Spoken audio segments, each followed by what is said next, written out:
Comment j'ai fait pour avoir 4 acceptations sur Campus France? Et c'est la question que je te pose actuellement. Alors, dans cette vidéo, je vais t'expliquer étape par étape comment se quitter de 10 de moyenne au baccalauréat, 10 de moyenne en licence 1 et après avoir 4 acceptations pour un parcours de master 1. Bien sûr, j'ai eu la licence, bien évidemment. Donc, dans cette vidéo, je te partage mon expérience, tout mon parcours, les techniques, des stratégies bien détaillées pour avoir plusieurs acceptations, même si tu n'as pas de bonnes notes. Et même si tu as les bonnes notes, écoute cette vidéo, regarde cette vidéo attentivement. Je sais de quoi je te parle. Plusieurs personnes qui ont de bonnes notes et elles n'ont pas d'acceptation. Donc, avoir plusieurs acceptations, c'est vraiment pas donné à n'importe qui du tout. Cette vidéo va se dérouler en 2 parties fondamentales.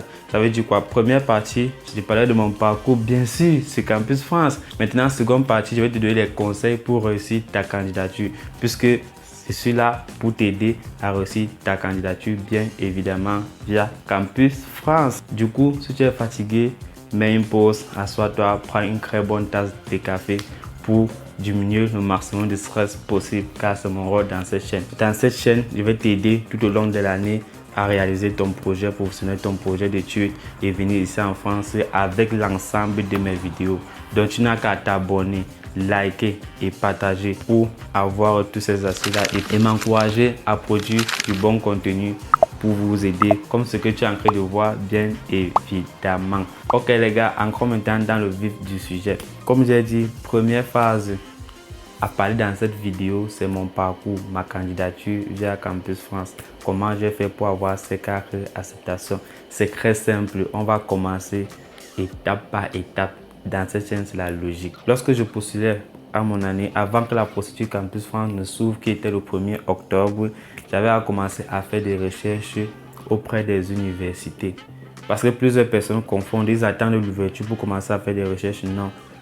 Avant cela, si tu es en train de regarder cette vidéo actuellement, crée déjà ton compte si tu n'as pas encore créé un compte. Ensuite, remplis des informations. Même si tu n'as pas encore créé un compte, t'inquiète pas, fais la recherche des universités. Pourquoi demain j'insiste beaucoup plus sur la recherche des universités? C'est très important en fait. Moi j'ai fait ceci. Je suis allé dans les sites de chaque université, j'ai regardé leur formation, j'ai regardé les branches également et les matières qu'on donne à chaque niveau.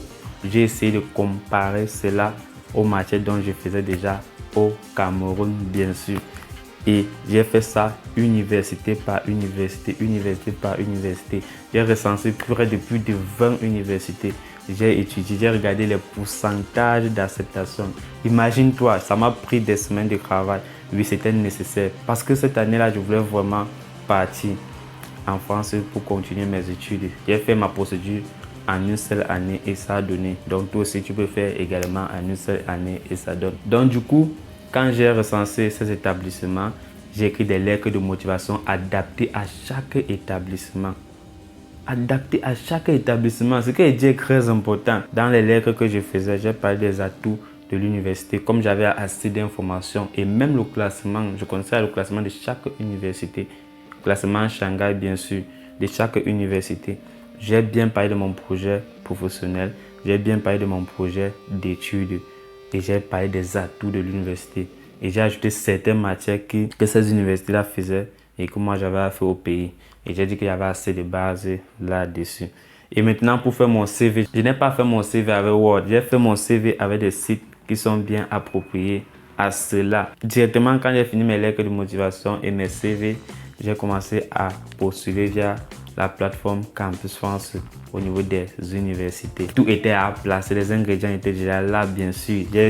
J'ai mis les documents administratifs qu'on demandait, tout ce qu'on demandait, j'ai mis et j'ai postulé posément. Maintenant, j'attendais mon entretien, les gars. Comment j'ai fait pour préparer mon entretien? Parce que je savais que l'entretien pouvait me bloquer par la suite. Donc, je me suis assis, j'ai commencé à préparer mon entretien. J'avais un mentor. Il ne faut pas qu'on se mente. J'avais un mentor qui me dirigeait. Donc, quand vous dites souvent d'avoir un mentor, vous croyez parfois que c'est faux. Mais c'est tellement très important d'avoir un mentor parce que tu ne peux pas voir plus que ton mentor.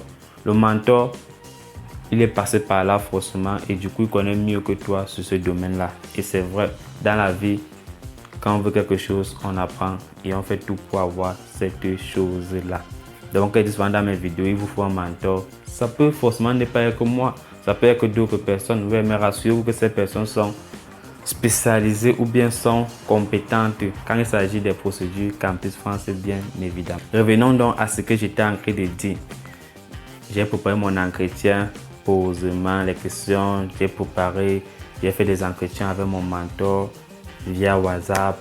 Bon, moi je ferai des zooms avec vous si vous êtes bien intéressé, bien évidemment. J'ai fait des entretiens, 2 à 3 entretiens. Je suis arrivé, la dame m'a posé des questions. Sans vous mentir, j'ai tremblé un peu les gars au début. Mais après j'ai dit pourquoi trembler, c'est ce que j'ai fait. C'est les questions là, ce sont mes matières, j'ai fait ça à la fac. Et je connais bien mon projet puisque j'ai mis des semaines à analyser mon projet et à étudier les universités. J'ai commencé à prendre confiance en moi. Et les choses sont allées les gars tellement vite. Et je vous rassure, c'était tellement parfait. Mon entretien, c'était en début janvier. Donc, je vous dis, j'ai tout fait au plus tôt possible. Postuler rapidement. J'ai postulé rapidement. Mon entretien était en début janvier. Du coup, quand j'ai fait mon entretien, je savais déjà que, ok, j'ai réussi mon entretien forcément. Parce que même la dame là, je voyais comment elle était un peu souriante, quoi. Maintenant, quand j'ai fini mon entretien, je suis rentré chez moi. J'ai commencé à attendre les réponses des universités. J'ai attendu. Ça chauffait les gars. Il y avait trop de pression. Je ne savais pas comment faire. Parce que si tu n'as pas d'acceptation via Campus France, c'est difficile aussi. Pourquoi? Parce que c'est vrai, on peut dire que tes notes sont totalement insuffisantes. On peut aussi te dire, ok, tu as raté ton entretien. Donc du coup, quand tu as l'acceptation dans plusieurs universités publiques, déjà, c'est une très bonne chose. Ton avis SCAC est beaucoup plus probable que ça soit favorable. Donc j'attendais ces réponses-là, bien évidemment. Première réponse qu'on m'a donnée via Campus France, c'était d'abord un refus. J'étais dépassé, troublé, je ne savais pas quoi faire. Deuxième réponse qu'on m'a donnée, c'était un second refus. Je ne comprenais pas les gars. Je disais qu'est-ce qui se passe malgré les études que j'ai faites, les universités là. Et parfois on me disait niveau insuffisant. Ok, je peux comprendre niveau insuffisant, mais il n'y a pas quand même parcours incohérent. Là, j'avais toujours espoir. Troisième réponse, j'ai commencé à avoir une réponse là en vert. Accepté, c'était la fête les gars. Parce que même si c'était seulement l'école là qui m'a accepté, moi j'allais partir. Je m'en foutais, mais il y a des autres réponses également. Comme j'avais 2 refus, la 3e école m'a accepté directement, la 4e école m'a accepté, 5e école m'a accepté et la 6e m'a refusé, 7e m'a accepté. Du coup, j'avais 4 choix devant moi comme ça, 4 villes. J'étais très content d'avoir 4 acceptations. Pourquoi? Parce que le logement était très difficile à trouver et si là où je trouvais le logement, moi j'allais partir là-bas fréquenter. Parce que vraiment le logement ici c'est tellement la galère et parfois le coût de vie aussi des villes là en fait. C'est un peu ce que moi j'ai fait. Voici un peu de manière générale ce que j'ai fait pour avoir 4 acceptations Campus France avec 10 au baccalauréat, 10 en licence 1 et après bon, je suis entré en master 1. C'est vrai, tu me dis Ismaël, tu as eu combien en licence 3, licence 1, mais rassure-toi que ce n'est pas tellement des grandes notes. Ok, c'est posé non? Avant d'aborder la deuxième partie où je vais te donner des conseils pour ta candidature, je te suggère déjà de t'abonner si ce n'est pas encore fait. Likez la vidéo car j'ai dit dans cette chaîne, je vais t'aider à faire ta procédure étape par étape. Avec l'ensemble de mes vidéos, tu peux réaliser toi-même ton projet qui est de venir ici en France étudier en toute tranquillité. Tu peux aller faire un tour sur la chaîne, tu vois comment ça se passe, ainsi de suite. Maintenant, si tu es incapable de réaliser cela toi-même, et c'est vrai, ça arrive. Moi, je vous ai dit que j'avais un mentor, il ne faut pas qu'on se mente. Nous avons un programme d'accompagnement qui est France Études Consulting bien. Nous vous accompagnons à réaliser vos projets de venir ici en France, passant par la rédaction d'une lettre de motivation, d'un CV bien approprié également et le choix des bonnes universités en fonction de vos formations, parce que plusieurs personnes confondent. Ce n'est pas parce qu'on a mis le site de l'université que nous acceptons 40 ou 50% des étrangers qui veut dire que cela est vrai dans toutes les formations. Il y a les formations où on n'accepte pas d'étrangers. Si tu ne connaissais pas ça, tu vas aussi voir l'université accepter nombre comme ça, tu cours aussi. Pourtant, concernant ta formation, c'est très sélectif. Donc, c'est un élément à prendre en considération.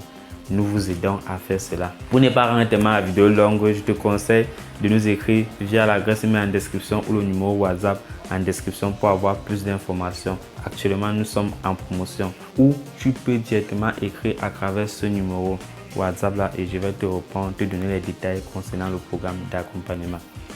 Ok, revenons à la deuxième partie. J'ai bien dit quoi? Ici dans cette partie, je te donne les techniques pour réussir ta candidature cette année. Les techniques, ça ressemble un peu à mon parcours, mais il y a une différence en fait. Je veux te permettre d'éviter des erreurs dont moi je me suis retrouvé en train de faire. Première chose à prendre en considération déjà, c'est quoi? Postule très tôt. Si tu n'as pas de grandes notes, postule très tôt. Le conseil là est vrai. Il faut déjà connaître que les universités acceptent en fonction des candidatures qu'elles reçoivent. Si tu as 10, 11, tu peux être accepté et celui qui a 15 est refusé. Pourquoi? Parce que celui qui a 15 a postulé très tard. Et ils ne sont pas là pour savoir si toi tu vas postuler 15 ou pas. Plus les candidatures arrivent, plus il y a les réunions. Le jury s'assoit, le jury commence à sélectionner, on donne des réponses. Raison pour laquelle vous allez voir, on donne des réponses progressivement. Vous n'allez pas entendre que quelqu'un m'a dit dans la même formation, on m'a donné la réponse aujourd'hui, on nous a tous répondu au même moment. C'est rare. Donc, c'est un conseil déjà, postule très tôt. Même si tu as 15, postule très tôt. N'attends pas la saturation. Là, je suis en train de parler au niveau des universités. Je n'aime pas parler au niveau du campus France dans ton pays. Parce qu'au niveau du campus France dans ton pays, pour avoir déjà l'entretien, c'est la galère. Tu peux échapper le calendrier. Et il y a un calendrier à respecter, bien sûr. Forcément, tu es au courant de ce calendrier-là. Donc, c'est déjà un élément à prendre en considération. Postuler très tôt. Ne confondez pas vitesse et précipitation. Ça veut dire quoi? Ne partez pas vite et vous faites mal. Non. Prenez du temps, analysez bien et postulez vite. Vous comprenez un peu ce que je veux dire? Donc, ça ne veut pas dire que tu cours et tu fais mal, tu crois que tu vas être accepté, c'est faux. L'université préfère te refuser et l'année prochaine, même si on ferme la formation, si tu n'es pas compétent, tu ne sais pas ce que tu veux, on ne va pas t'accepter. Et là, c'est logique, quoi. Donc, fais bien, postule bien. Et un autre conseil que je vais encore te donner, c'est quoi au niveau de ta lettre de motivation? Ta lettre de motivation joue tellement. Non seulement ta lettre de motivation va te permettre de fixer en tête ton projet professionnel, ton projet d'études. Cette lettre de motivation va jouer un rôle capital auprès des universités. Oui, ça va jouer un rôle très fondamental. Pourquoi? Prenons deux personnes, l'autre a 15 de moyenne et l'autre a 12 de moyenne. Maintenant, la personne qui a 12 de moyenne a bien fait sa lettre de motivation, a fixé son projet professionnel, c'est cohérent avec son projet d'études et c'est cohérent également avec ce que l'université fait. L'autre qui a 15 de moyenne, comme il se dit, oui, ah ouais, j'ai 15 de moyenne, il ne se met pas à fond concernant cela et il postule. Imaginez, toi-même, dis-moi, tu vas prendre qui? Celui qui sait ce qu'il veut. Ce n'est pas parce que tu as 15 de moyenne que ça veut dire que tu sais ce que tu veux. Si tu connaissais ce que tu voulais, tu allais t'asseoir, étudier bien la structure, quoi. Raison pour laquelle, quand vous m'écrivez, Ismaël, j'ai 12, j'ai 14, comment faire? Est-ce que je peux être accepté? J'ai 10. Oui, bien évidemment. Moi, je connais des personnes qui ont des 10 de moyenne, 11 de moyenne et on les a acceptés. Pourquoi pas vous? Mettez les chances de votre côté, les gars. Maximisez les chances. Et moi, je suis convaincu que vous aurez l'acceptation. Arrêtez de penser au négatif dès le début. Concentrez-vous sur le présent. Faites bien. Gagnez en expérience, compétences et je crois que ça va aller. Dans cette vidéo, c'est ce que je voulais partager avec toi. Je ne veux pas que cette vidéo soit tellement longue. Si tout se passe bien et comme prévu, je vais inviter dans cette chaîne une des personnes dont j'ai accompagné qui a eu cette acceptation via Campus France. Ce n'est pas la magie. Donc, toi aussi, tu peux également avoir cette acceptation-là. C'est une bonne nouvelle pour toi, non? Ok, on se retrouve dans les prochaines vidéos.